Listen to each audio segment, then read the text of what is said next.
Hello my dear friends and welcome back to another Star Wars news update. So we're on the brink of The Acolyte. This show is no doubt going to garner a lot of opinions, and tomorrow I'm going to break down the first 2 episodes. We're going to have a lot to talk about. But today, something a bit different. Lucasfilm concept artist Brian Matthias often shares various bits of concept art for various Star Wars projects, and he's just shared a few more. We've got our first look at a young Baylan as a Jedi, officially. We'll come on to the Ahsoka reveals in just a bit. But first of all, my dear friends, the Kenobi show. We have our first look at Moses Ingram's Reva, the original version, what she was originally supposed to look like. I find stuff like this interesting, especially for TV shows which were not as well received as others. Various aspects of this concept were later applied to the fourth sister. Instantly, the biggest difference is her hairstyle. I preferred this version of the character to what they went for in the final one. It's much more Star Warsy. And it's also kind of punk rock.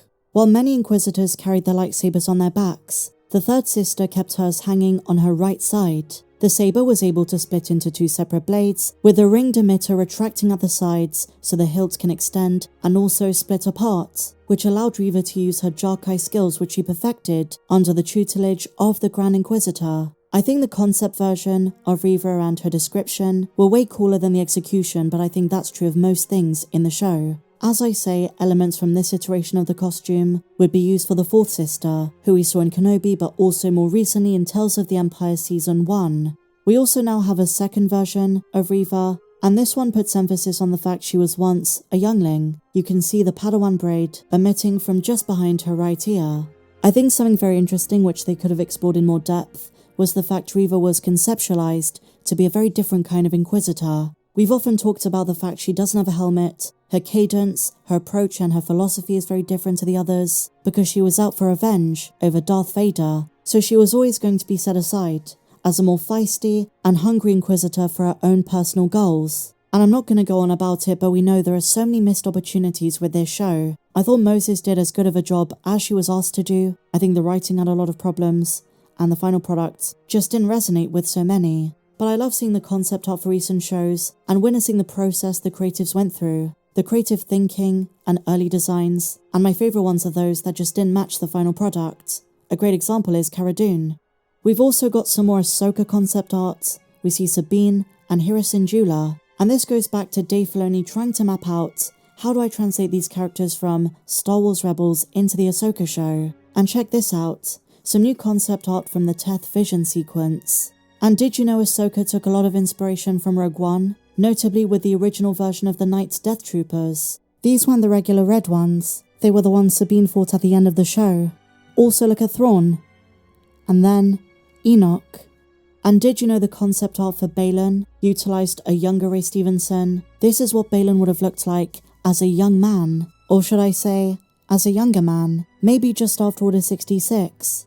I'm craving more Baylan content, however they decide to do it, whether it's in a comic or a novel, in an animated show, if they recast for Ahsoka Season 2, a disgruntled Jedi whose ideals did not line up with the rest of the Order.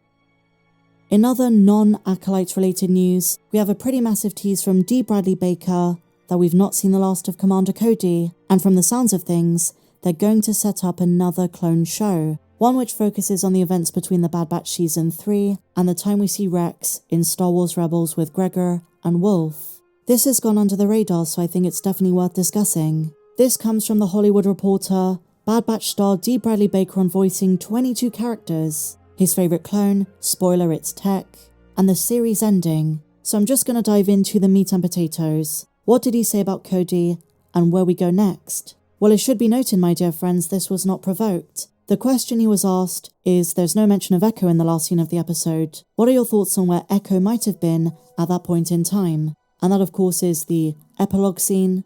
Omega wants to join the Rebel Alliance as a pilot, and here's what he said. Well, it's tantalizing, isn't it? Because a number of clones are still in play, including Echo.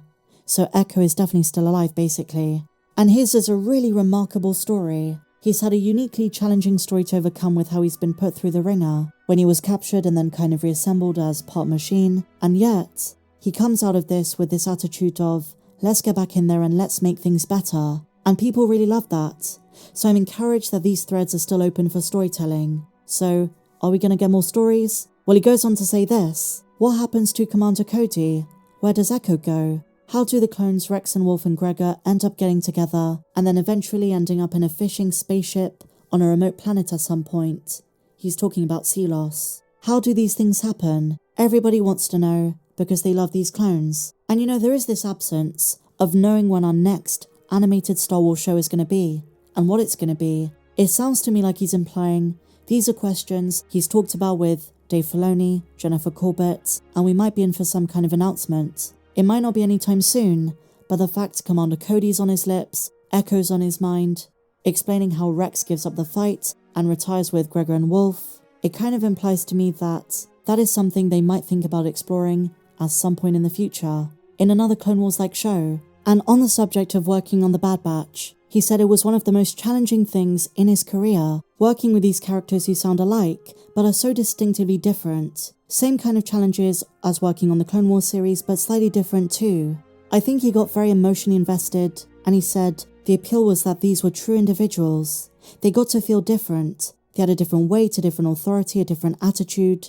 And so at first, it was a bit more effort to lock that in. And I guess what's really nice is he keeps relating back to George Lucas. The Bad Batch was Lucas's idea. They were introduced in a 4-episode story in the Clone Wars Season 7, and he never expected this to be an entire show, but he's so glad it was. And I'm a huge Rebels fan, I love the Clone Wars as well, but I think the Bad Batch has a heart to it that is so unique. There is no Star Wars animation that is or ever will be like it. Even if they do carry on the story of Omega and an older Hunter, Crosshair and Wrecker, whatever show that's going to be is also going to be very distinctive and unique. The Bad Batch was definitely something special, and I know we've moved on. As Star Wars fans in this day and age, we watch things, we consume them, we move on to the next thing. There's been an abundance of content.